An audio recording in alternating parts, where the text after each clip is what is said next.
Hi, this is Roger Moore, and you're listening to James Bond Radio. Hello and welcome to James Bond Radio. My name is Tom Sears, and this week we are joined by none other than Mr. Mark Edlitz. Now, who is this Mark Edlitz you speak of, I hear you cry? Well, I'm going to tell you. He is the author of a new book called The Many Lives of James Bond. Now, you might also have a question in your mind of, well, what is there left to write about the world of James Bond? Well, I'm going to tell you there's lots. There's plenty left to write about. And in this case, Mark has gone deep on the geekery. And not only has he interviewed some real-life James Bonds, including Roger Moore and George Lazenby, he's also interviewed pretty much every James Bond he can lay his hands on, from video game James Bond to audiobook James Bonds to radio play James Bonds. He's even interviewed people who write the very words that come out of James Bond's mouth. So this, I would say, is a book with a bit of a different angle than you're probably used to. This isn't just your run-of-the-mill rundown of what happens in all the films and all that kind of stuff. This is a bit of a different vibe. So, without any further ado then, let's get on with the show. Who are you? My name's Bond. James Bond. Bond. James Bond. Bond, what do you think you're doing? Keeping the British end up, sir. Welcome to James Bond Radio. News, reviews, and discussion of all things 007. Lucy. As you can see, I have no problem with female authority. Oh, pipe down 007. Do you expect me to talk? No, Mr. Bond, I expect you to die.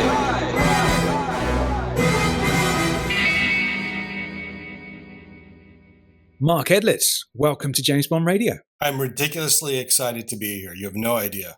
Very excited and a little bit nervous, I must confess. You don't sound particularly excited. You sound very... I am so excited. You have nerves of steel. Good stuff. So you wrote a book called The Many Lives of James Bond, How the Creators of 007 Have Decoded the Super Spy. I'm intrigued by that title, about the decoding part especially. But so we're going to get onto a good old chat about that book very, very soon. But before we do, we must put you through the initiation process of any guest who comes on JBR. You have to answer the quickfire questions. So we're going to jump you straight in the deep end by asking you the question, Mark Edlitz, what is your favorite Bond film? You know, as with any Bond fan, it sort of changes week to week, day to day. Sort of the ones that are at the top of my list this week are Casino Royale. That's 2006 Casino Very Royale, nice. not Good. so much the earlier one. Glad to hear it. And on Her Majesty's Secret Service. Oh, mate, they are beautiful pieces of work, those two. Although I was watching Living Daylights, within the last week, and I can't tell you how much I loved revisiting it. It is outstanding. I love what you said there, because I think most of us are in agreement that you have those Bond films that you know are your favorites, or maybe even indeed the best. Majesties and Casino often come up in that list for a lot of people. But then also, I love the fact that you were like, well, this week I kind of like this one. Yeah. And that's the beautiful thing. You've got those standard stock answers, but then there's always something new to appreciate and get excited about in all of the other films as well. So that for you at the moment, at this present moment in time, is The Living Daylights. Yeah, indeed. It's nice to sort of take a break from anyone. There's so many. We have 24, 25 with Casino Royale. We've got the Casino Royale TV movie.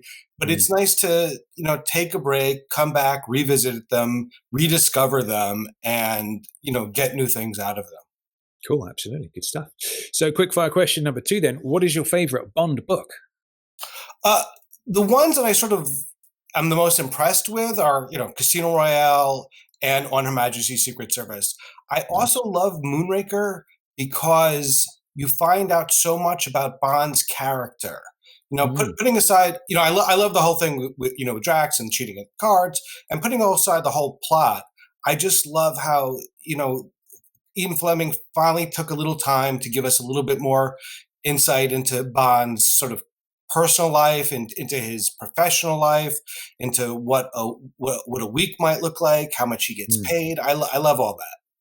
Yeah, that's it. I remember when I read that as a kid, I really didn't like Moonraker because it, to me, especially being English as well, and the majority of the book is set in England, isn't it? It's kind of like he doesn't really go anywhere, and he's just driving around Kent, which to me is just like, oh, Kent's not, it's a nice place, but it's not the most exciting place in the world. You know what I mean? And it felt a little bit small scale to me back then when you compared them to the others. But then I reread it, God, maybe 5 or 6 years ago, and absolutely loved it. And yeah, you're absolutely right. You do get some deeper insight than you would perhaps get in some of the others, for sure. Yeah, but also as an American schoolboy reading it, all of these names were completely foreign to me. I didn't know one town from the other. They all were nothing like where I lived. Yeah, I can imagine. It's funny to think of Kent as an exotic location. But there you go, good stuff. Cool. Quickfire question number 3, and this is the double barrel question of who is your favorite Bond girl, and of course you get the strength of character question, the one that you love the most, and then there's just the one that you just like for other reasons. Vesper is my favorite Bond girl. Very nice. Although we can get this into later. One of the people I spoke to for the book said we should not call them Bond girls anymore. We should refer to them as Bond women, right? Beyond just girls versus women, but that there are so many different ways that Bond women work within the books that it's not accurate to paint them all with the same brush. There's Bond women who are the center of the stories in the movies, and then there's Bond women who like Dink, who show up for just the briefest of times. But I love Vesper. I think she's such an incredibly complex, fascinating character, and so I love her. I think she's my favorite. That's a great answer. Absolutely good stuff. Question number 4 then: who is your favorite Bond actor? I grew up with Roger Moore. He was my guy. He was my entry point into the series. I will always, always, always, always love Roger Moore. I will stand on my Roger Moore flag. When I was a kid, I wore a little shirt. I would take some scrap paper, tie it and write Roger Moore is #1, put it on my shirt, and walk around my elementary school like that was a thing that someone should do. It's not. But I love thing. Roger Moore. I'm similarly over the moon for Daniel Craig. I think what he's done with Bond and the character and deepening it has just been incredible. Timothy Dalton, he's easy to love because he's sort of like, you imagine he's probably closest to Fleming's Bond, in terms of his moods, in terms of his interpretation, and of course, Lazenby sort of pulled back the curtain and was the most emotional Bond, most emotionally vulnerable Bond up until that point. All right, nicely done. Cool. Again, I like the even-handed answer that you love Roger, but then you also threw in everybody else's name as well. Good. I like it. Good work. Nice. Now, if you can possibly, going on to question number 5, if you can possibly narrow it down, what would you say is your favorite Bond scene in the entire series? Like, if there's one moment that I can tell you one shot. Oh, all right, cool. We can talk about John Glenn later, but he was a great filmmaker for Bond for that period of time. And in Living Daylights, he's the intro to Lazenby's Bond, on Gibraltar, on the rock, when the camera just moves in just a little bit. Mm-hmm. John Glenn usually uses zooms, like that's his big thing. And I was watching, on Her Majesty's Secret Service, and Peter Hunt also had a lot of like quick zooms in to emphasize something.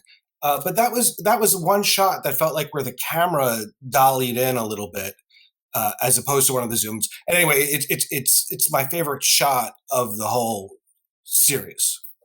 Good Lord. I don't think we've ever had it narrowed down to a single shot before. That's quite impressive.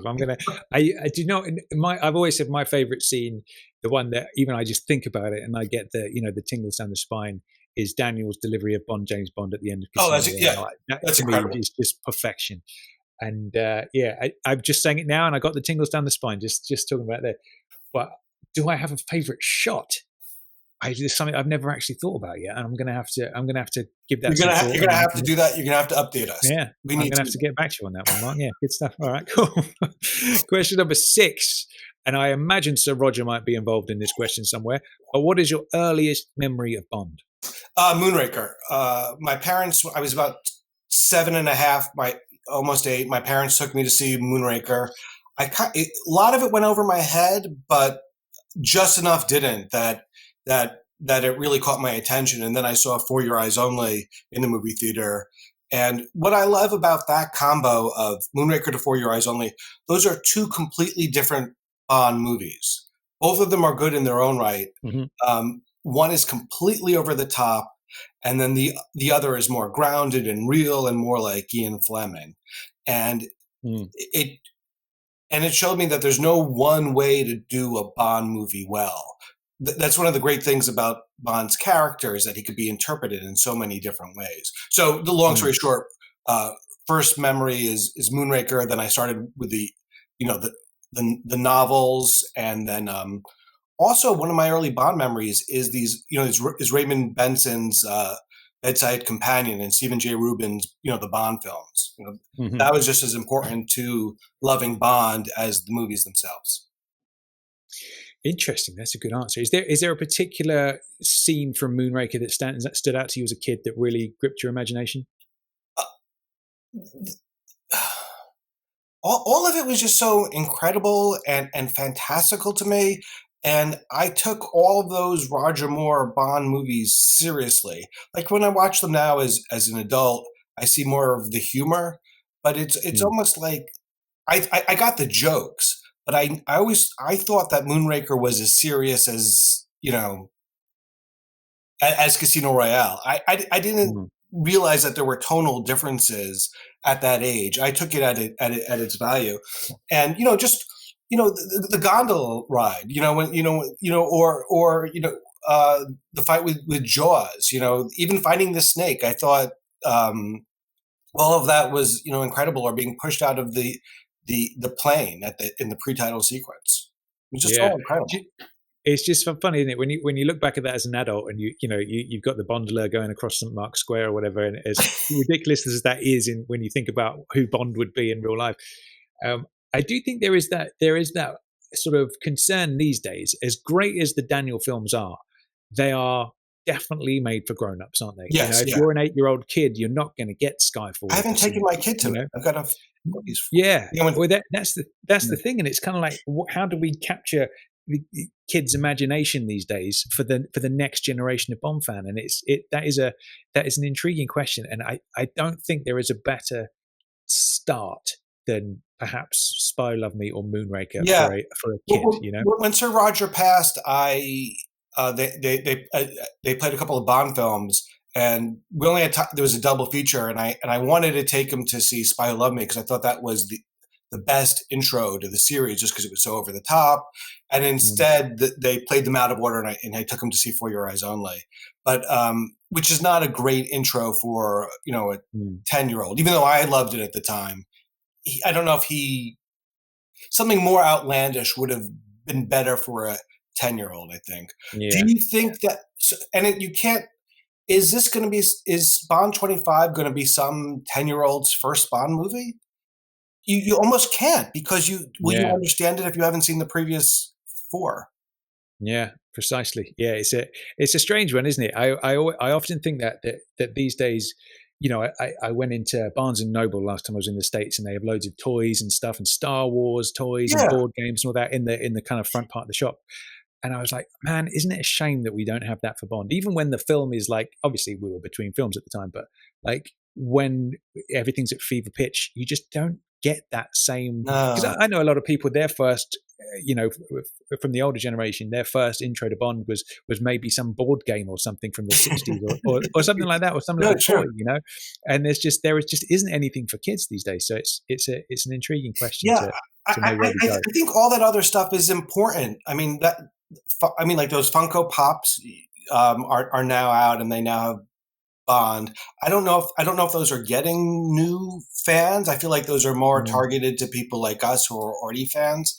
I think we'll talk about it later, but the importance of video games is they are an important way to introduce people to James Bond. I was at the Big Apple, no, not the Big Apple, like you mentioned, the New York Comic Con that way, and and I would, I asked people, what's your intro to Bond, or what was your favorite Bond?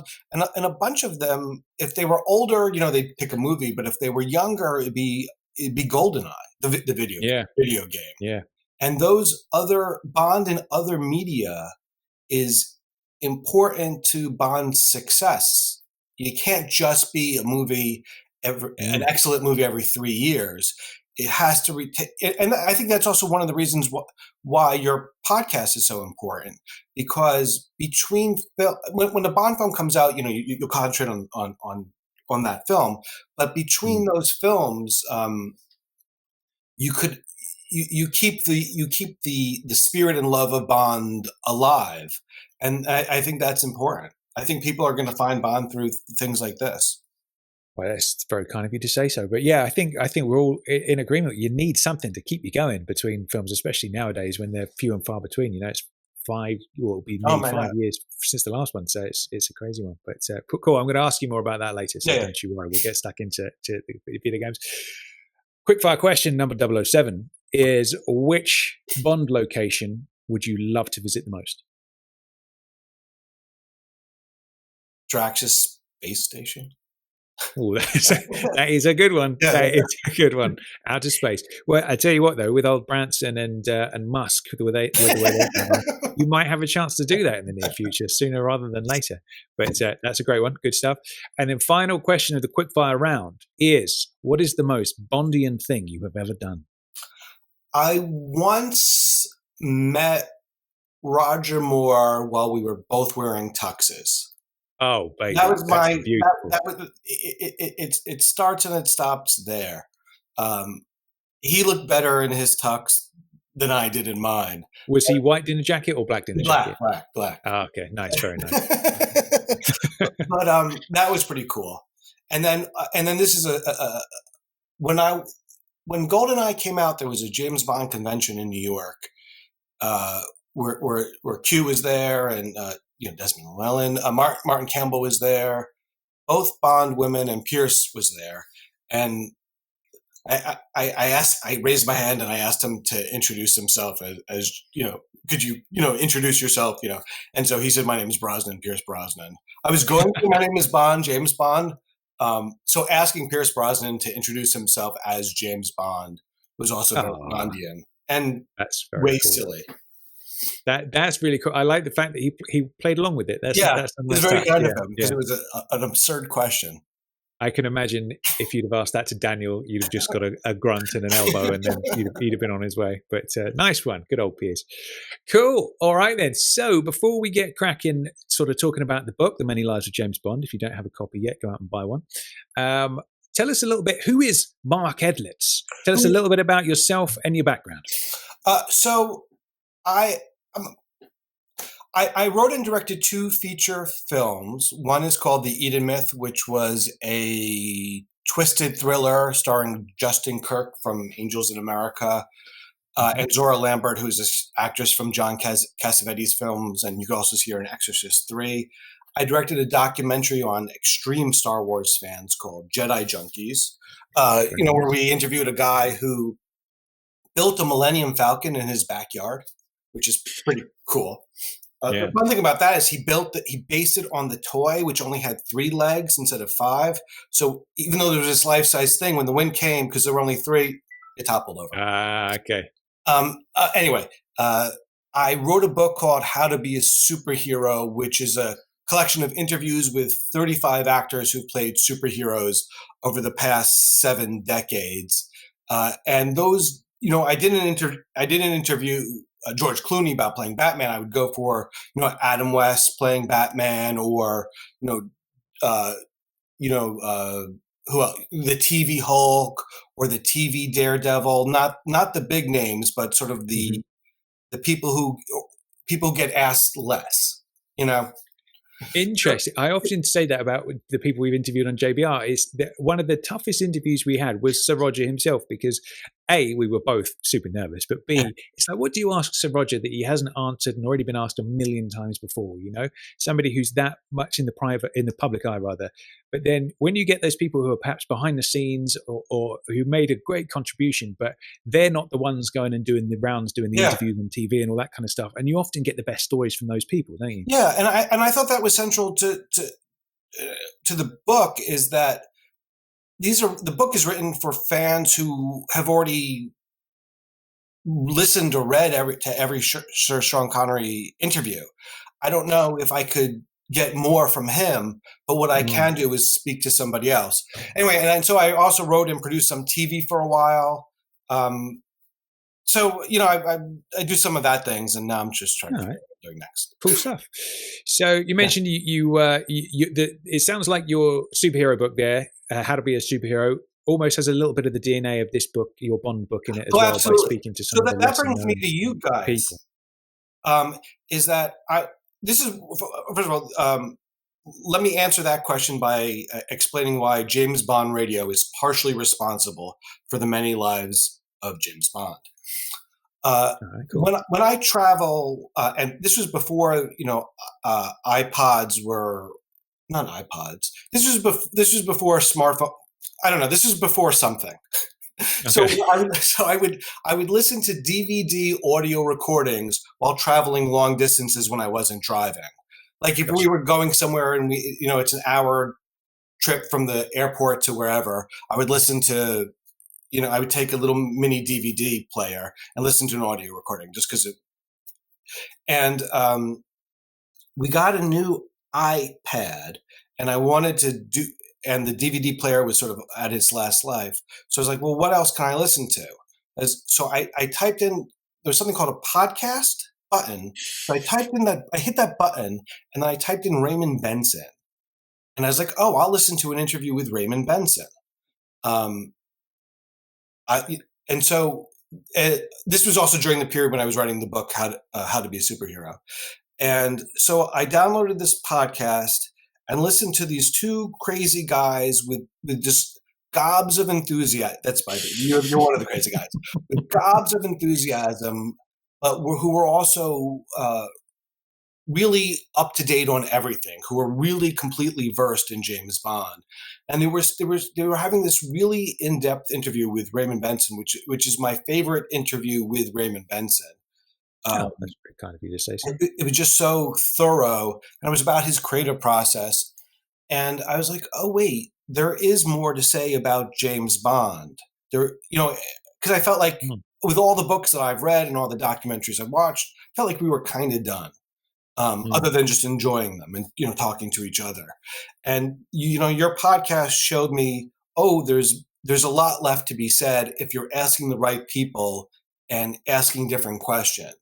And so my next book for How to Be a Superhero was going to be more sort of science fiction related. And then I was like, maybe James Bond. And so then the form that this book took on many different forms to get to where, sort of a character study through the creators. But you guys said you guys were part of the spark. So I thank you. Mate, well, that's very kind of you to say so. I'm going to need to get a signed copy off you now, Mark. You told me that, so I can tell everybody when it's on my shelf. You see that book? Very nice. Well, you touched on something there, which was going to be my first question, actually, which is in the world of non-fiction Bond books, it must be really difficult to find an angle that hasn't been talked about before. Because talking about Raymond Benson, he did The Bedside Companion, and at that time, it was kind of like the only one of its type, and it was a unique thing. Whereas these days, it's tough to find something that hasn't already been done before. So let everybody know, what's the angle behind this? Because I think you have achieved that with this book. It's not your typical. Yeah, there's so many books that concentrate on one specific part. So many excellent books that that concentrate on one specific part. The women of James Bond, the drinks of James Bond, and this is the character of James Bond. This is looking at it's two things. One, it's interviews. It's the main focus of the book is trying to understand who is James Bond, what makes him tick, what would he be doing if he weren't a secret agent, what drives him, and that's sort of the central question. And then all these interviews are really just trying to better understand that. So it's an exploration. At one time, I thought it was, might be calling it like, searching for James Bond or so, or discovering James Bond or searching for James Bond, trying to understand who James Bond is. And how do we determine who James Bond is? When I started as a Bond fan, with Roger Moore, there were only two James Bonds. There was Sean Connery and Roger Moore. The Lazenby movie wasn't readily available to us. Sometime anyway. So there were just two James Bonds, and so there was a right James Bond and a wrong James Bond from my 8-year-old, 10-year-old point of view, and the right James Bond for me then was Roger Moore, as I had said, and we assumed that he was all just this one character. That Sean Connery and Roger Moore were playing the same character. And what do we know about James Bond from all the films, including Daniel Craig? When you start with the Connery film, we about his personal life. We know from Connery we don't know much about his personal life. We in Dr. No we see his house, but it's so impersonal. To me, it struck me as like a hotel room. There were things on the wall, but it doesn't look like a human being lives there. Yeah, I thought I've always assumed that was meant to be a hotel room and not his home for years until somebody told me. I was like, oh, that's his house. Yeah, like, really? Yeah. Really? That's where he lives? And we know he doesn't like the Beatles, and he got a first, and but at some school, in Oxford or Cambridge, but that's not, and we know he likes to drink, but that's just sort of the surface things. That's not real information about who he is. In the deleted scene of Diamonds Are Forever, he says, he calls himself a commoner. He tells Largo and Thunderball, I'm not a passionate man. So we get little touches of who he is, but nothing significant. With Lazenby, we learn more about his emotional life, and he's actually open up for love, and that we get a better look on his emotions. And we also see his office, and in his office we see he's got some gadgets from the previous films, but the office itself, there's some things on the wall that are like paintings of ships. Which I noticed, which also reminded me of was it Skyfall where he's looking at the paintings of the That's ship? right. Yeah. So I was like, oh, maybe that's somehow like, I know that wasn't intentional, but I know he's a Navy man, but I was like, oh, and so we don't really learn much about Lazenby, but we do see his desk. And then with Moore, we see him being vulnerable when in Spy Who Loved Me, when Barbara Bach mentions Tracy, we see him bristle. That's a great scene, that, because Roger is so sort of like flippant and fly away with everything. I feel like when you do get those scenes like that, where she does touch a nerve, it makes it all the more powerful. Yeah, and that's one of the things about Roger is that people only talk about his humor, but then he also delivers a scene like that, and you're like, there's more to Roger Moore than the raised eyebrow, and that's just part of that, just him being so self-effacing. Anyway, but and then in The Man with the Golden Gun, when he's with Maud Adams in the hotel room, and she's describing Scaramanga to Bond, and he says something like he's tall, dark, and lean, and Roger Moore goes, so's my aunt, and I was like, is that? I know it's a joke, but Bond of the novels does have an aunt, Yeah. So, and then with Dalton, we see Living Daylights is a very romantic movie. There's like this 5-minute sequence where he's just dating Miriam Diabo, where they're at the fair, and we see Bond doing bumper cars, and he's on the circus thing, and and then that would seem silly for any other Bond, but somehow Dalton makes it work. And we know he doesn't like his job. I'll thank him if he fires me. Speaking of that, yeah. And then with Pierce Brosnan, we learn a little bit more I think it's for the first time where he's identified as an orphan. which we know, but I don't know if it's ever been sort of explicitly said. We, we know that he keeps people away as a self-defense mechanism. It's what keeps me alive, he says. Mm-hmm. And with Paris Carver, we know that he did have a romantic love life that wasn't sort of built on danger during these missions. Absolutely, yeah. And then with Craig, we see, we with him we get really into his. What's funny is with prior to Craig, people didn't really know what motivated Bond, and we never asked that about Bond. The movie-going public never asked to know more about Bond, other than his missions. And then with Craig, we get really into the nitty-gritty of what makes him tick and what motivates him. And again, he's identified as an orphan. We see his child house in Skyfall. We see his home in Spectre, and we see that it's not decorated at all.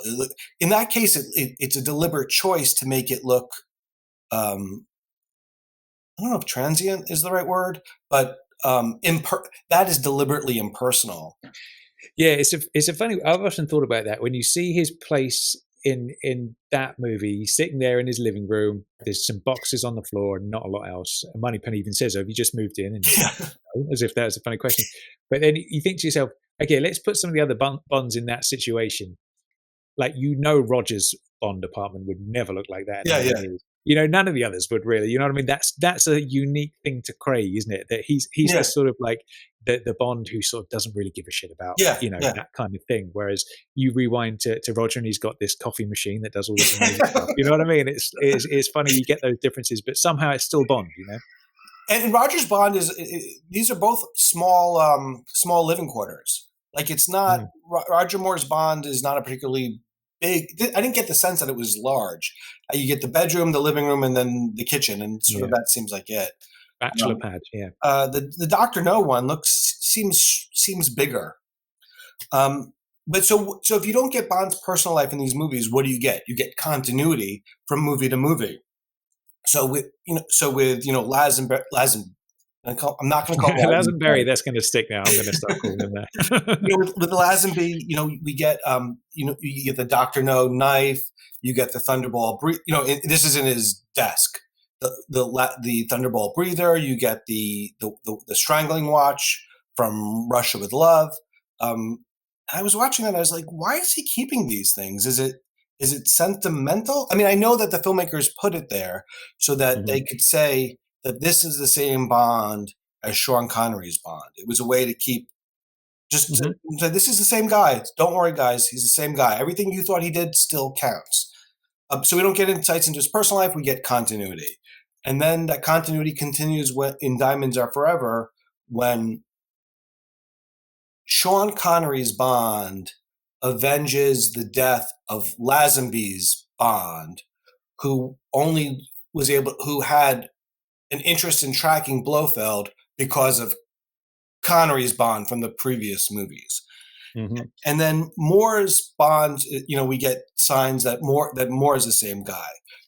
As we discussed with the wife, in Spy Love Me and For Your Eyes Only, which the sequence in For Your Eyes Only where Bond's at the gravesite was originally written by John Glenn as a way in case there was a new Bond.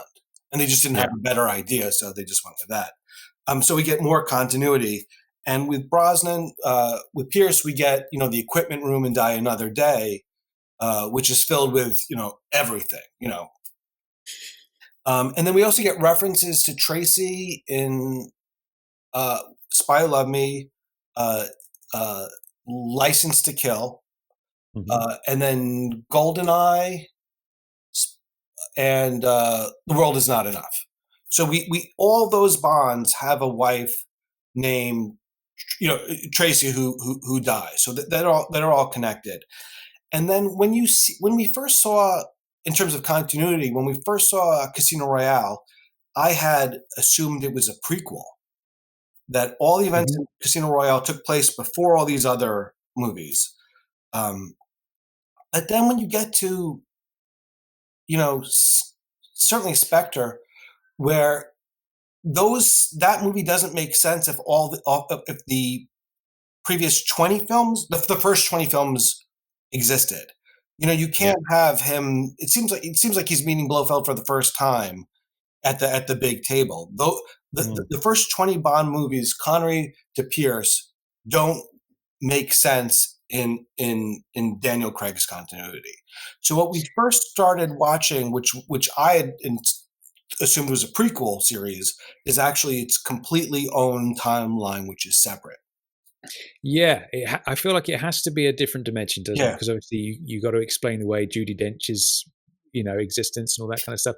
There was a part of me that was like, I would really enjoy if they did Bond 25, where if it is indeed Daniel's last one, the film ends with M putting a file on the desk saying, we've heard about this trouble in Jamaica at Crab Key, and then he's leading into Dr. No. But then, of course, that doesn't make sense because Dr. No explains to him that he works for Spectre, and Bond's like, Spectre? At the table. So it's like he hasn't heard of Spectre at that point. And then it wouldn't work, but there would be part of me that would love it if they did that, I know, that's what I sort of expected originally was going to happen, that this was going to just tie up into that. But I kind of feel like do you think they're going to do it? I kind of feel like they won't. I feel like they're going to do this. I don't think they will, no. Yeah.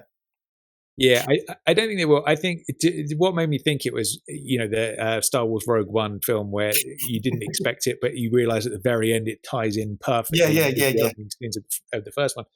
And I thought, oh man, that would be a real cool, because everybody lost their minds when that happened. And I feel like, wouldn't it be cool if you could tie in Daniel's run with that? But like with all things Bond, continuity is not the most smooth journey, is it, throughout the films? There's always those weird things. Yeah. And I always thought that as not a liability, but not an asset, that they were so crazy loosey-goosey about continuity. But I think making the original first 20 films, one-off adventures, was actually part of the strength of the series, is that it allowed everyone to jump into the film for the first time. And with Bond 25, which I love that Craig's his own story arc, which does have, each chapter builds on itself. But as we were talking about, just in terms of getting new folks into our tent, it's a hard film to access right away. And then with Spectre, if that was Craig's last film, I sort of wouldn't have mind, not because I could watch 10 more Daniel Craig films, but it would have been interesting to see a film where it wrapped up the storyline. Bond falls in love, retires, which would have been an appropriate ending for Daniel Craig's Bond. Yeah, absolutely. I suppose when you think back, it just seems to be the fashionable thing to do these days. Like when I was growing up, even on TV shows, you would have, an episode of a TV show would typically be one story that was wrapped up in 45 minutes or an hour, and then the next episode would be the same thing. And they were all individual stories. Occasionally you would get some 2-parters or sometimes even 3-parters that they were like the big event of the season and all that stuff. Whereas these days, you rarely ever get that. It's always one story that starts on episode 1 and it goes through to the end of the season, and then the seasons follow after that. So I guess it's just the times we live in that they've sort of serialized Bond. Right. And Bruce Kirsten, the writer of the three Pierce Bond movies, was talking about that to me. He was saying, he's saying that the serialized nature of, something like The Sopranos, where we're all in the same pop culture soup, I think that was his phrase, kind of influenced Bond. Not that they were like, oh, we're going to do it like The Sopranos, but where they understood that you could tell stories that weren't neatly tied up in each film. And then, one of the things we're talking about, how Bond changes, one of the ideas for the book was reinventing James Bond, or reimagining James Bond, is that you couldn't have done that 15, 20 years ago, but telling sequential stories that build on each other is the world we're living in now, and moviegoers can retain that information, Yeah, absolutely. Big time. So question then, so about this book, you've basically, what I would say most of the non-fiction Bond books are out there, they kind of jump in and they sort of give you a little synopsis of each film, which we've all kind of read before and we already knew anyway, kind of thing. So it's a bit of a strange thing. I would say there's a lot of sort of coffee table Bond books out there that perhaps didn't maybe need to be written. There wasn't a story that, you know what I mean? Saying it in a nice possible way, but like in the sense that as a Bond fan, you already kind of know most of the stuff that's going on in these books, and like I was saying with you, you've come in with a fresh angle that I feel needed to be told. Like I was saying before, those people up there in the spotlight, your Roger Moores and you know your Brosnans and all those people, they've been interviewed on TV. Every Bond fan has seen every interview. We know what they have to say, basically, and it's very difficult to interview somebody like that and get the answers. Whereas you've gone, I appreciate the geekiness of what you've done with this book. I think it's wonderful because you've not just gone and thought, all right, I'm going to get an interview with Roger and George, and I'm going to talk to them about one. You've done that, but you've also gone, right, I'm going to go deep, and I'm going to find every James Bond I can possibly lay my hands on, and I'm going to get their angle on it as well. So you've talked to video game Bonds, you've talked to audiobook Bonds, you've talked to the writers behind it. You've found basically everybody, Bond who's been Bond on the radio and all that kind of stuff, and you've gone deep, and you've gone super geeky on it, and I love you for doing that, because that's the sort of thing I would want to do as well, if I'm being totally honest. So what, like, talk to me about that, because there was something that you sent me in your notes about learning about Bob Holness. Now, Bob Holness is a name that we know in England, which I'm guessing you probably don't over in the States. Bob Holness for us was a game show host in the 80s. There was a game show called Blockbusters. And everybody who, you know, my age and above would know Blockbusters and would know Bob Holness for that. But what a lot of people don't know is obviously I think he might have even been the very first James Bond on a South African version of radio version of Moonraker. So you explored that a little bit. What can you tell me anything about that? Yeah, I'd love to.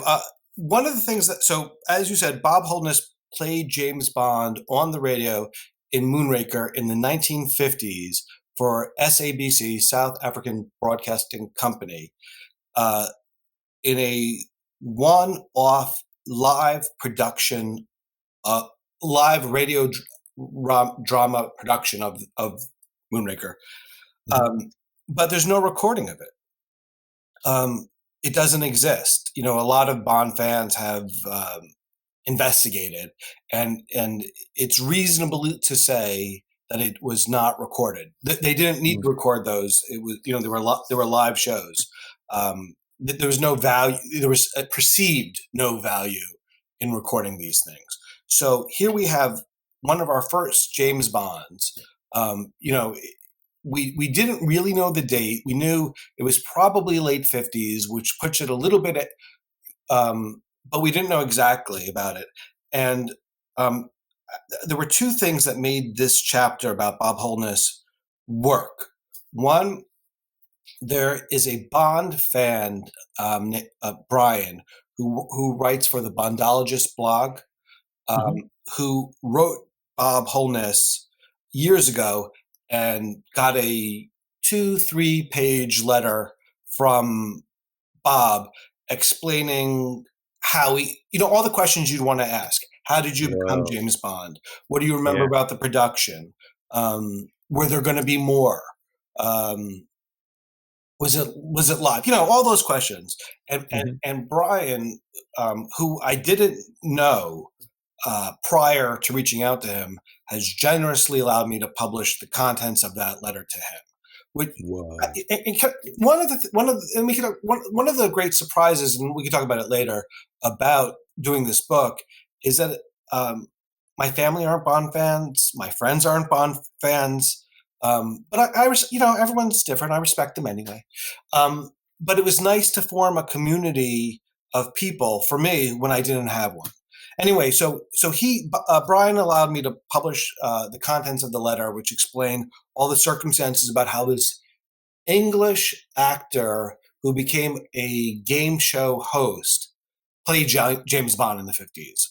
In South Africa, which makes no sense. I mean, absolutely. The other thing, the other break in that was I reached out to his daughter, Ross, and I explained what I was doing, and she said that she found the contract that Bob signed in the 50s to become Bond. No And she said- way. Yeah, right. And she said, I was looking for the right way to present it, and I'm going to allow you to present it. And I have it in the book. I mean, it's here. That's the contract. This thing that he That's signed amazing. to become James Bond in the 50s. It's really, really cool. Yeah, and so we now know when it took place, and there were 3 rehearsals, and we know that it was we now know thanks to Bob's daughter Ross, we now know that it was it was definitely a 90-minute production, and so I was just so excited. I think that's one of if people like nothing else in the book, I feel like I've now contributed something of value. Yeah, no, absolutely. Or to give all this information about the radio, which has to do with the generosity of other people. That's a beautiful thing, because it's like I say, when you go deep on something like that, especially to any British listeners who know Bob Holness from Blockbusters, he was this sort of like cuddly granddad type that would be asking questions, and he would probably be one of the last people you would imagine to be James Bond. And to find those details, it's such a shame they never recorded that, man. Because what an artist! Yeah, it really is. It's terrible. But that's beautiful that you've managed to dig up, what artifacts there are available and publish it in the book. That's a beautiful thing. So we got some radio Bond there. Now, one of the things that's always intrigued me when you get onto the video game version of Bond is, and I remember when this news broke, I remember just being absolutely flabbergasted that it happened, which is of course getting Sean Connery back for the From Russia with Love video. Yeah, like how that happened, I am just absolutely that's again the last person you would imagine would want to come back and do anything Bond related, and he did it for a video game totally randomly, and it just blew me away. And so you spoke to the producers. I spoke to the producer of the game. And Bruce, the Bond writer, Bruce Fierstein. He also was one of the writers on the video game, incidentally, and he spoke to Sean Connery about it. But anyway, I spoke to the producer of the video game, whose name is Glenn Schofield, and that's Schofield. And then he said when Connery would call him or speak to him, he would refer to him as his last name. Can you say Schofield as Sean Connery might? Schofield, which sounds a little bit like it sounds a little bit like Blofeld. Yeah, I suppose it does. So anyway, he was the producer of the Bond game. He flew to the Bahamas to record Sean Connery in the video game. They had dinner the night before the video game. Before the recording, Glenn sent me the photo that he took of him and Connery. He also said that when he was done, Connery signed the producer of the game. Glenn's got this signed baseball collection, so he had Sean Connery sign baseballs, which sort of makes no sense. Yeah. All right. Connery told him that he returned to the part for his grandchildren, which I think is the sweetest thing. He said his grandchildren like video games. And he wanted to do something for them. That's a beautiful thing, right? Yeah, I again, because Connery has that sort of like, you see him in interviews back in the day, don't you? Saying Cubby Broccoli was the biggest Bond villain and all those kinds of things. You would imagine he would wipe his hands clean and would never want to even talk about it again, and especially with how those two parted company and all that kind of stuff. And that's a beautiful thing, because I've just learned that now, as you've told me that was his reason behind it. That's incredible thing. And that's the thing is that Connery did have a complicated relationship with playing Bond, and some of that had to do with when he was on set, there would be 50 photographers shooting not video cameras, still cameras during the actual scene, and it was a challenging thing to be in the public eye. And you think that Connery would never, ever return to the role, that Never Say Never Again was definitely it. Yeah. But he came back and he made this video game, and I got to tell you about the recording itself. And if you watch if you watch just the cut scenes of the video game, it's like From Russia with Love, the animated movie. So, take away if you watch just the cutscenes, it's fun. You get like an animated version, a new version of From Russia with Love. But so I told you, so he did the recording, and they were done for the day, and the producer Glenn called the audio engineer and said, what do you got? And the audio engineer said, the recording is gone. I hit play, it's absolutely gone. A whole day's work, which was probably like 50% of the whole the video game was gone. Yeah. And the engineer who had worked with Connery in the Bahamas for forever said, I'll call Connery. But the producer of the video game couldn't afford to bring Connery back and pay him again, or even if Connery would just say, "This is not my problem. You paid me. Record it properly." But the audio engineer called up Connery. He said, "Don't worry." He came in the next day and did the whole thing again. Oh, God bless him. That's nice. Right. Yeah. That's it. With the sort of reputation Connery has, especially when it comes to Bond, you would imagine he'd be Mr. Grumpy Pants and he wouldn't want to come back. So it's great to hear that, man.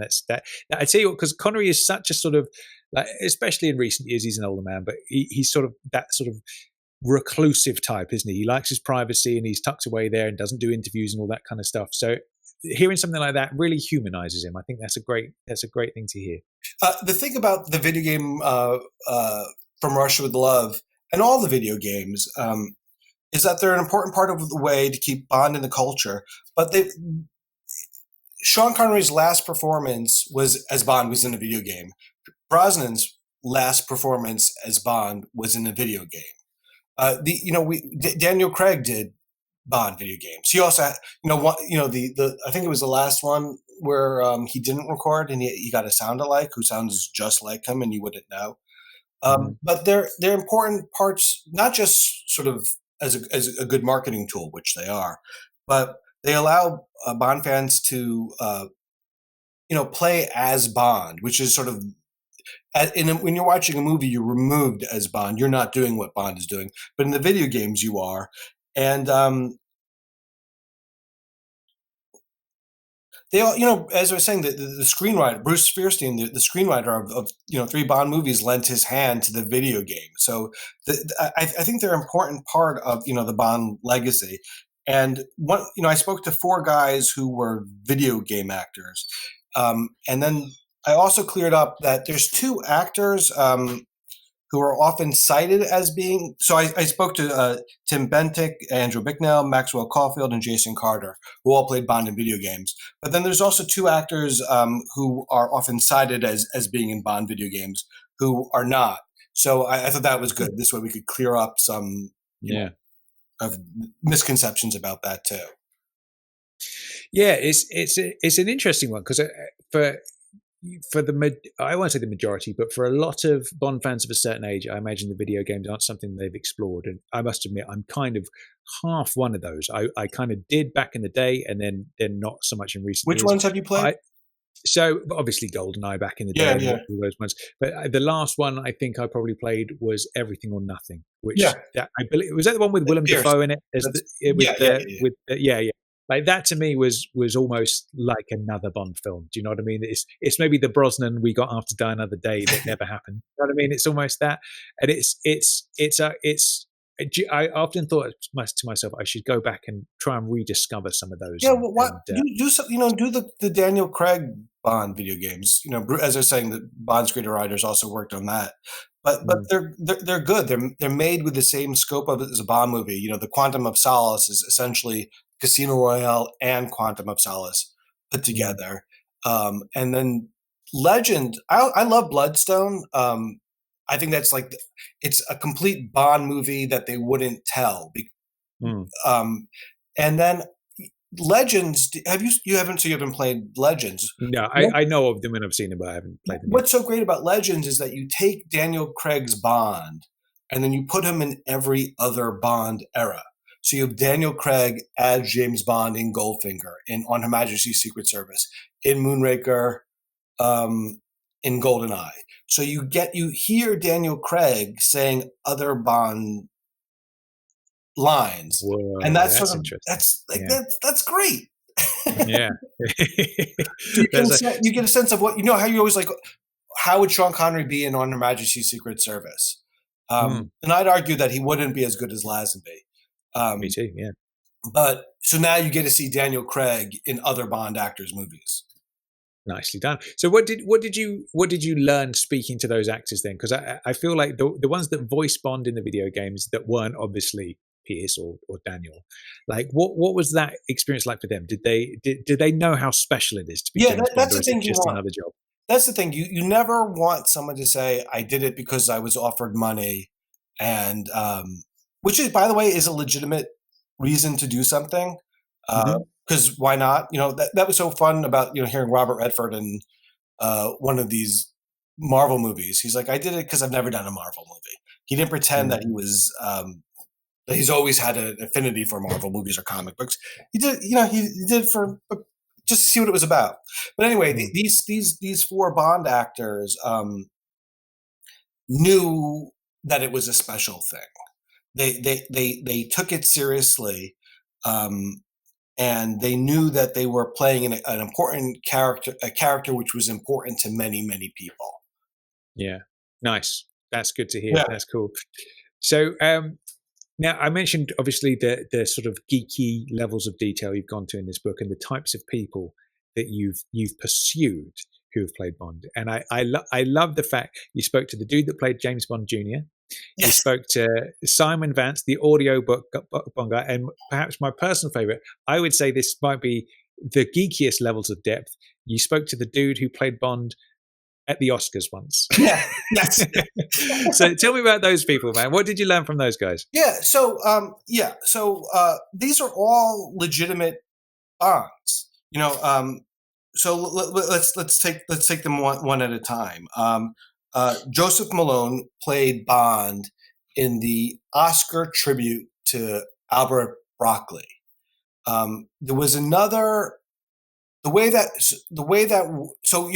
was given his Academy Award, as a General Academy Award for recognition, really essentially for the Bond films and the importance to cinema. And so before he was given an award, there was a 4-minute, 20-second, give or take, dance tribute with Sheena Easton singing "For Your Eyes Only" live, with Richard Kiel as Jaws. The actor who played Oddjob was also there, as well as two other people dressed up as like Dr. No, but they weren't, it wasn't really Dr. No. And Joseph Malone playing a singing and the dancing James Bond. He wasn't originally cast. They had been rehearsing on this 4-minute, 20-second number for a while, and then the actor who was originally cast, Blair Farrington, hurt his knee, so they quietly took this backup dancer, who was in the background, and they said, if Blair doesn't feel well, do you think you could play Bond? And he said, I'll do my best. And so he would, while Blair was Blair was rehearsing, Joseph Malone would practice sort of quietly on the side. And then when it became clear that he was going to do it, he wore clothes that didn't quite fit. The first time he really did the whole thing all the way through was live on TV. But He loved it. And then when he was done, he walked out and Sir Roger was there, and gave him the thumbs up and said, good. Ah, nice. And then Corey Burton played James Bond Jr., as you know, in the series. I always thought of James Bond Jr., it was really James Bond's, in my head when I watched it, he was always the son of Bond, not his nephew. Do you have an opinion on that? Yeah, I suppose the rules of the game have changed a little bit with James Bond Jr., isn't it? Because obviously we know Bond didn't have any siblings and all the rest of it. So quite who the nephew's parents would be. I don't know, but it's one of those things where you can't get too pedantic about these sorts of things, and you just, when you look at the target audience for that, you just kind of got to go with it, haven't you, really? But I suppose James Bond Jr. You that conjures up the image of being Luke Skywalker to Bond's Darth Vader. You know what I mean? It feels like it should be his son. Yeah, and that's how I always watched it, and that's sort of essentially how he played it, where he was essentially playing a younger version of James Bond, even though even though he was called his nephew. And he said that talking about how he created the voice of it, and he said he tried to do a typical London accent with that because it was Americanized because of the location of the because of he grew up in California, and he tried to put a little lilt of Lazenby's Australian as a tribute to Sir George. Give him a sir. Everyone else is sir. Damn right. And then Simon Vance, he read he did all the Ian Fleming novels. Simon Vance, as you said, Simon Vance did the audio books for Ian Fleming's novels. And he also did the John Gardner novels, and so he's been the voice of Bond. And the whole idea is to get to the voice of Bond, the look of Bond, the clothes of Bond, the stunts of Bond, and he would talk about using different actors as anchors. So if he was doing the comedy, he might use a little bit of Roger. But his base might be a little bit more Pierce Brosnan. And he would talk about just he would cut out he would read when he was doing the audiobooks. He was reading from the novels, like the actual novels. He would cut. He would take a little razor blade and cut the novels page by page and just read them. And then it would take 2 days to get through any book. That's another thing I like. I like the sound of how he's put some thought. He's not just a voice actor doing a job. He's given it some thought. I'm going to give it a little bit of Roger in this one. I'm going to do a little bit of Pierce here. That's lovely to hear. I do. I suppose the thing that's always rubbed me the wrong way about Madonna's song for Die Another Day is it was so obviously just sitting in a drawer, and she was like, "Yeah, that'll do." You know what I mean? And what a disappointment that is when you have an opportunity like that, is to pay it the proper respect. That's a lovely thing.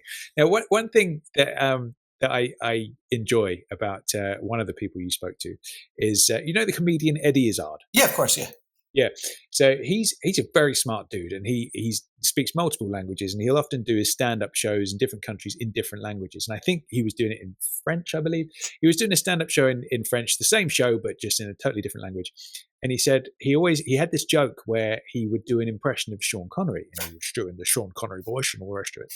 And the joke never landed in France, and he never understood why, until one day he found out that whenever a Sean Connery film was played in France, it was dubbed by some other dude. So nobody knew what Sean Connery sounded like. And it was, of course, the voice didn't make any sense to them because that wasn't Connery's voice as far as they that's so interesting. I always thought it was interesting. But what you spoke to the dude who is the German voice of Bond, haven't you? Which I thought was quite fun. Let me talk about that. I should give Dan Gale credit because I was listening to the audio. I was listening to his documentary. The audiobooks of Bond, yeah. There you go, Tape Secret, yeah. And he said something about someone he said, I don't know exactly what got me going on it. I don't think he mentioned German overseas Bond, but he said something that made me think, we don't all hear Bond the same. And so I tracked down the guy who plays James Bond in Germany. He's done all of Daniel Craig's Bond movies. And he's also did audiobooks and video games. And so he's like the full service German voice of James Bond.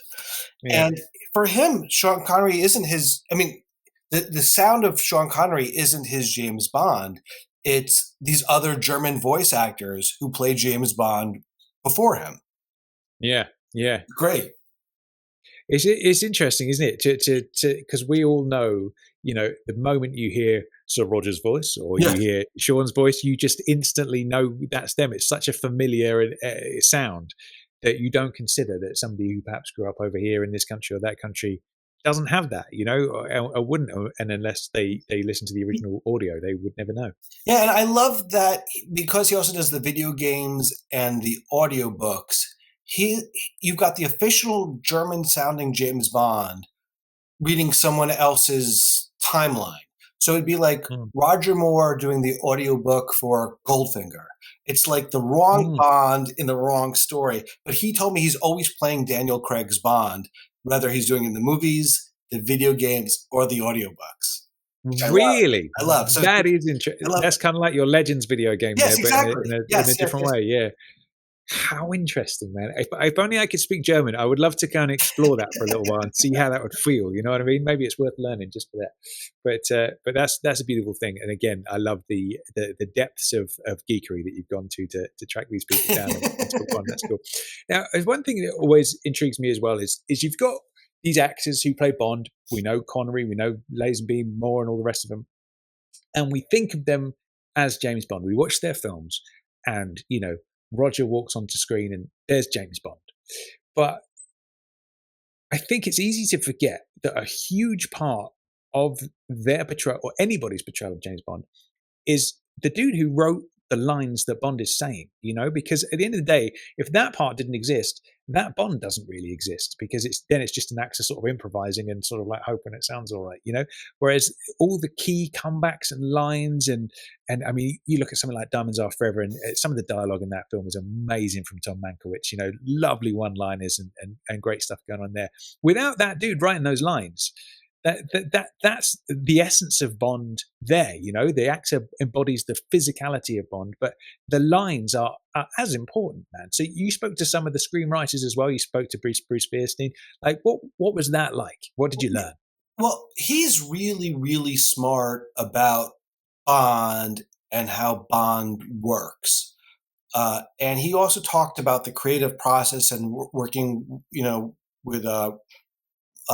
with Eon, and he would talk about how every culture has this story about one person, one man who could go forward for society and sort of right the wrong and then come back. You don't need an army, you just need the one right guy. And he was talking about when he was making GoldenEye, there was a worry that the world doesn't need James Bond anymore. He's antiquated. He no longer reflects the times. And he was talking about Cold War. Today, it was before DVD sales and the internet, so there was no real way to gauge what was going on. So even the filmmakers were aware of that pressure, even though we were all waiting for the return of Bond. Bruce Bierstein was part of the team that sort of started serializing these stories, as well as peeling back the onion. You know how Pierce Brosnan was always trying to peel back the onion. He was part of the team that was trying to provide more to Bond than just the missions, but while keeping the stories about the missions. The Daniel Craig era is obviously all about sort of the personal missions and his stake and Bond's connection. Those Bond movies found a way to try to reveal more about Bond while keeping it all professional.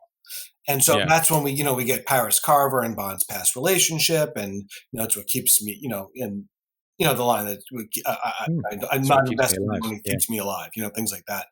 He was part of the team that did that, and his real shining moment, I think, is the Q's exit. Desmond Llewellyn's last appearance as Q.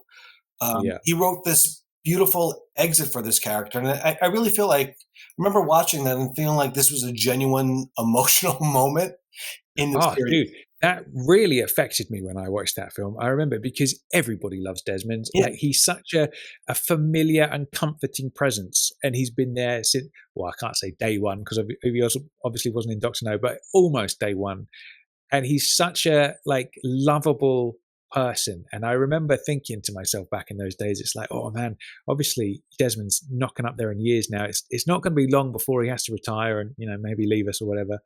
And I remember seeing that sign and just being like, oh my God. And like, just, it was an emotional sort of brick to the face, that one. Yeah, you know what I mean? really The way he departs there. And it came about, he said, because of Pierce's relationship with him, that he saw that they became close as actors, that they just had so much fondness for each other, that he used that and he wrote it. And then I also spoke with Tom Mankiewicz, as you mentioned, who wrote 3 Bond movies, or as co-wrote. And what was interesting, he said, I asked him about Bond's personal life, and he said Bond's personal life is a cipher to me. So here, if the book is all about trying to understand the character of Bond, here is a guy who wrote 3 Bond movies, and really can't tell you, because he wasn't required to tell you, I should also add, who really can't tell you about Bond's emotional life, or what makes him tick, or what he's doing when he's not on mission. But he also talked about the difference between writing the two, writing for Sean Connery's Bond and Roger Moore's Bond, and he tells that story about with Sean Connery's Bond, he could either kiss the woman or kill her, and with Roger Moore it could only do one. And he says you sort of keep that in mind. But he also said, and he was a great wit. He did the "Speak now and forever hold your peace" line, but he the "Plenty O'Toole" line, named after your father, he said that was Sean Connery's line, and he said, "Oh, really?" Yeah. And then he also said that when Mankiewicz wrote that, he was in his 20s, he was a kid. Connery used to always call him kiddo, and Connery asked him if it was okay for him to say it. And he thought, he was so touched. He said, here's this guy who doesn't need my permission. But he's being courteous and asking me anyway. And he would also talk about script meetings with Connery. And Connery would give notes about all the characters, not in a, take this line, I want this line, but giving them lines, or trying to look out for the story as a whole, and not just from his little perspective of, would my character do this? He said Connery was this amazing collaborator. Oh, that's great to hear, especially at that stage of the game with Diamonds as well, where it's not like he's fresh out of the gate with Dr. No from Russia with Love or something. You know what I mean? It's like, all right, I'll come back and he was still invested. And then I spoke with the screenwriters of Never Say Never Again, and they said that they had the same experience. He had a lot of problems on that film, sort of production wise, and these 2 screenwriters came in. On set to rewrite lines and send pages, but they also the guys who are uncredited on that, they also were writers on Moonraker for like a half a second. They wrote the brothel scene, which never made it into the movie. But Cubby flew them all the way out to location and was like, "Oh, guys, we don't need your work." And they're like, we didn't have to come. I mean, we appreciate it. You could have just sent you could have called us." But so I thought that was interesting. Yeah, very nice too. Cool. Now, I was very impressed. You spoke to Anthony Horowitz. I think that man is a genius. Forever and a Day blew my mind, and I will talk to people about Forever and a Day, to anyone who's willing to listen to me, because I loved it so much. And I'm actually reading his Sherlock Holmes book right now. The House of Silk, and it's amazing to see how he switches things up, and the feel of those books are completely different. You're reading Forever and a Day, feels like Bond. It's the right language, it's the right pace and tempo. Reading Sherlock Holmes now is it's almost like reading a different writer. He's so genius with what he does to get the feel of things right, and it feels like Sherlock Holmes, and that feels like Bond. So what did you learn from Anthony? I completely agree with you. One of the things that he did so well is evoke Fleming and set his Bond in Fleming's world. Whereas other Bond continuation authors, weren't asked to do that. They took the character and try to keep the character as we know him, but put him in, whatever in today's timeline as of then. And he was asked to do something different. So what he did was he studied all the books, and he was a Bond fan. He wrote, Alex Rider. Rider is named after Honey Rider. It's spelled differently. But so he was a Bond fan. But the first thing he did was he reread all of the books and would look for how to evoke Fleming's writing. And Horowitz kept notebooks full of Fleming quotes. There was a room-shaped room, or Fleming would. So he would just try to write down how Fleming wrote, and if you were doing an action scene, he would look at an action scene that Fleming, a corresponding action scene that Fleming wrote to do it right. And one of the things that Horowitz said, which I liked, was he said Bond is slightly on the edge of humanity, and that there's a danger in trying to humanize him too much. So he was trying to tell a Fleming tale without getting too much into the gestalt of of Bond. How would Fleming write this version of it? And I love the first line of his second one, which is something like 007 is dead or something. That's exactly it. Yeah. Oh man, dude, I remember I bought that book the day it came out last summer, and I remember sitting there and opening it up. And I always have a ritual. Like I will never read. I read a lot of books on Kindle. I will never read a Bond book on Kindle. I just can't do it. I have to have my hardback there. Sitting in the chair and I'm reading it, and I didn't realize I was doing it, but I just had this huge smile on my face, and I just kept making these little giggles and noises to myself. And my missus was sitting across from me, and she looked at me, she's like, "Are you all right? You look like you're really enjoying that." And I'm like, "I really am. This is the best thing I've read in years. It's so good." Yeah, and it's often the question I've had is like, when you write something like that, and I know previously Sebastian Faulks wrote Devil May Care as Ian Fleming, and the feel of those books were and the tone of them were very similar. But it's like, how do you capture that feel when you're not that person? You know what I mean? It's an incredible thing. So it's great to hear notebook pages full of Fleming quotes and getting into the zone of how he would write.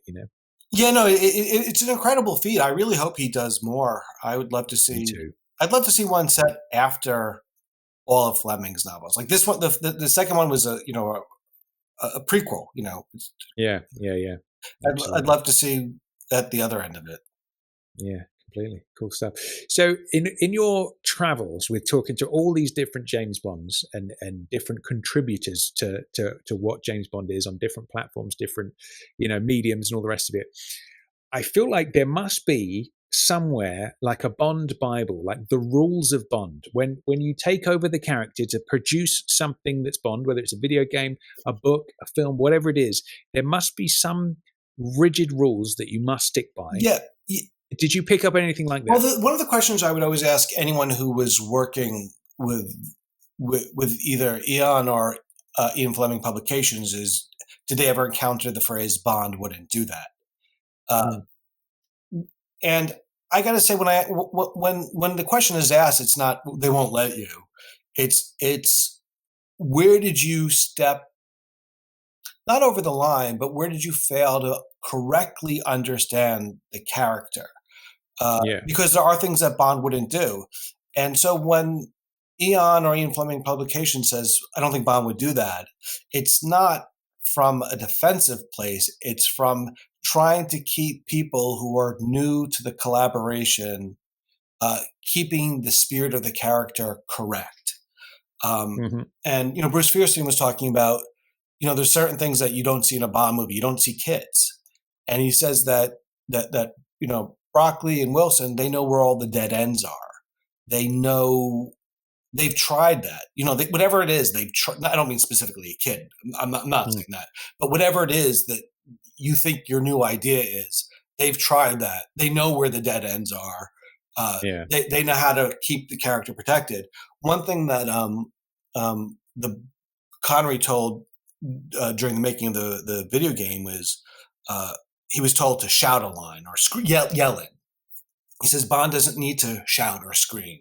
He's in command. So here was a case where Connery was saying Bond wouldn't do that. And it's an important point where you get to the point where you're not being true to the character within your reinterpretation. There's so many different, one of the great things about Fleming's character, and what Fleming wanted the character to be reinterpreted. He didn't just stick it in the books. He was, he tried to do the TV early on. He obviously, the movies, the comic strips, the Daily Express comic strips. He wanted people to take his idea and go with it. And they did, but you want to make sure you're being true to the character. Absolutely, yeah. It's a funny one. You when you say that, there are some of those simple things, aren't they? Like, no kid. My mind did immediately go to the man with the golden gun and the 20,000 baht kid, poor little guy. But it's kind of like you're right. You don't see kids in Bond films. Like, there's a handful of occasions where that does happen, but then mostly not. And there are just sort of things that you would in everyday life that are just sort of ignored or never acknowledged or never you never really go there, I mean, it was like they were saying in Casino Royale, it was the first time it had even rained in a Bond film in the whole series, you know what I mean? There's those little things, or like there was a little bit of blood on Jinx's fingers when he's killing the guy through his eyes, like there's his thumb, when he yeah. Like, I don't normally see that kind of blood in a Bond movie. There was something about it. Not that there's never, ever been blood, because there has. Yeah. But it was just something about it which was like, ooh, this is different. Or when speaking of the video games, they wanted a scene where Bond was using two guns, and he was told Bond wouldn't do that. And you could go, oh, Tomorrow Never Dies, and that's generally true. Bond doesn't use two guns, but there's a scene in Tomorrow Never Dies where Brosnan picks up two guns and he's shooting. But as a general rule, Bond wouldn't do that. And they worked out a solution where they weren't Bond's guns. He in the video game, he picked up an enemy agent's gun, and then for a few beats, he was using both of them. Yeah, interesting. Yeah, because I often think there are definite things about Bond that set him apart and make him special, in the sense that you could take somebody, say Arnold Schwarzenegger, any of those like 80s action heroes, and there he is, he's got a bazooka on his shoulder blowing up a helicopter or whatever, and or Dirty Harry with his bloody great big handgun. What makes Bond so great, or one of the many things, is that he's not that on the nose. You know what I mean? In the sense that there's a reason he uses a Walther PPK. It's not the most powerful gun in the world. It's certainly not the biggest. It's small. And it's there for stealth. And if you think about it in Dr. No, like the quartermaster is kind of like taking the piss out of him, saying, "Oh, the Beretta's a great gun for a lady's handbag." And it's like, you would think as a sort of bold action hero like Bond, a line like that would be kind of removed, because it's kind of like taking the piss out of him that he uses a girl's gun, which in those days obviously would be an insult. But like the great thing about that is there was a reason he wanted that Beretta, and there's a reason why he tried to sneak it out as well when he took the Walther, because that's how he operates. It's all about being under the radar and stealth, rather than big bombastic bazookas and all that kind of stuff. But yeah, I often wonder whether at Eon headquarters somewhere there is so in a filing if cabinet. About literally, there was John Cork, who there's like five, is one of the great Fleming Bond scholars, Bondologists. John Cork knows all about James Bond. He's consulted on the DVDs. He's written books. He wrote a document called James Bond in the 90s or something, where he actually wrote this sort of document that you're talking about. Okay. I haven't seen it. I don't think it's used anymore. I asked a Bond director if he was given one.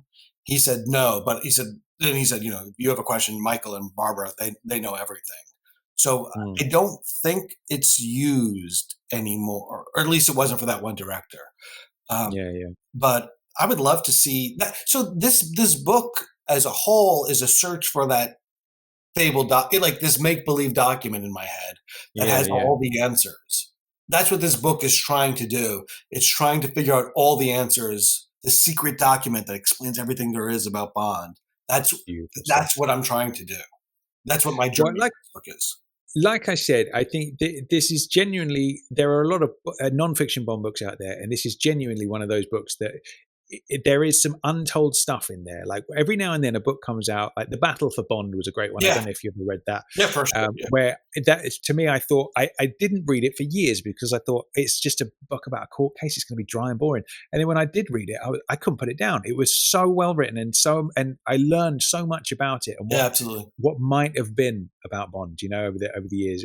And I think you've come in with another angle that has yet to be told as well. And I think that's great. you've done something very important there. Hold it up to there, so everybody can see. Everybody needs to go and get a copy of this. It's out. It came out last month. I wrote this.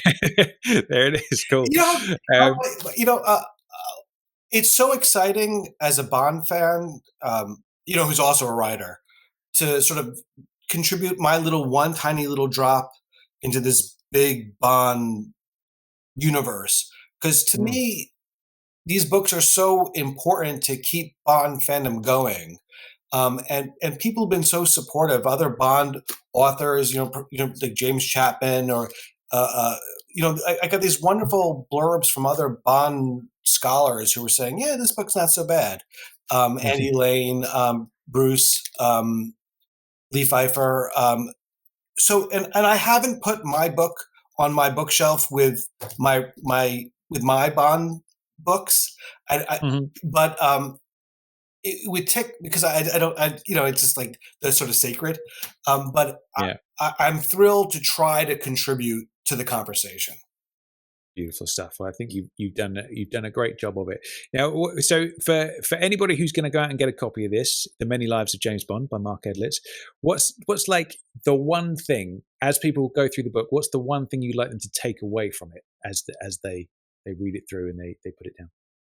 To be open to all the different ways that you could interpret and reinterpret the character, and to be true to the character, yet allow these other artists with these other ideas to put their own ideas into the character while being true.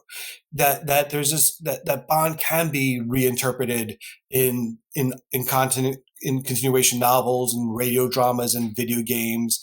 That there's so much to this character. And that there's so many different ways to reinvent the character and reinterpret it, and that they're all valid when done with respect and love.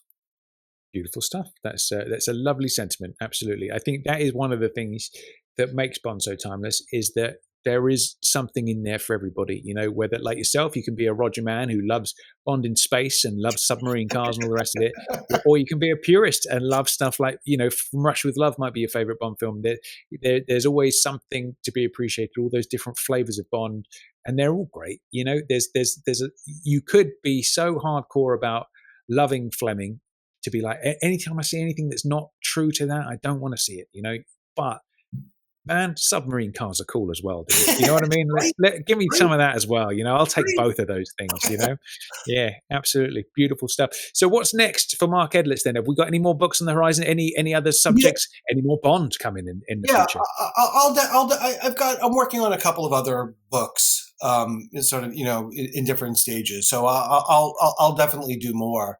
But, one of the things while I was writing this book is, because James Bond Radio helped inspire the book, one of my ways that I know that the book was out there in the universe was if I had the honor of being on your show. So being on the show is part of my bucket list. So I thank you. I thank James Bond Radio. I thank So just a thrill and an honor to be on your show, and thank you for having me. That's very kind of you to say so. That's lovely. It's an honor that that you've listened all these years and stuff. So that's a lovely thing to say. Thank you. So that about wraps up today's interview. I think we had a lot of fun there. I certainly did. I've learned some new things. I'm excited. I've got my copy of the book. So I'm gonna dig even deeper than I did already and explore it. Every JBR listener needs to go out and buy a copy of this book because it's a good one, and I guarantee you're going to learn some new stuff that you perhaps didn't know about before. But yeah, lovely. I salute the depths of your geekery, my good man. It's a beautiful thing. I think it should be celebrated and encouraged in all its forms. It's good stuff. So thank you for joining me today, man. It's been a pleasure. Cheers. Okay, how cool was that? Now, what I need you to do is this. You need to go and follow Mark on Twitter. That would be Mark Edlitz. That's Edlitz. And I need you to go and follow him on Facebook, which is The Many Lives of James Bond. So look up those two things, follow him on there for more stuff to do with the world of Bond. And make sure, of course, go out and grab yourself a copy of the book, The Many Lives of James Bond by Mark Edlitz. All right, I thoroughly enjoyed today's interview. It was a good time. I had a good time. I'm hoping you had a good time as well. So this will be me, Tom Sears, signing off for the week. James Bond Radio will return, of course, next week as usual. So I will look forward to seeing you then. All right, everybody. Hope you have a good week. Bye. Hope you enjoyed the show. Good night.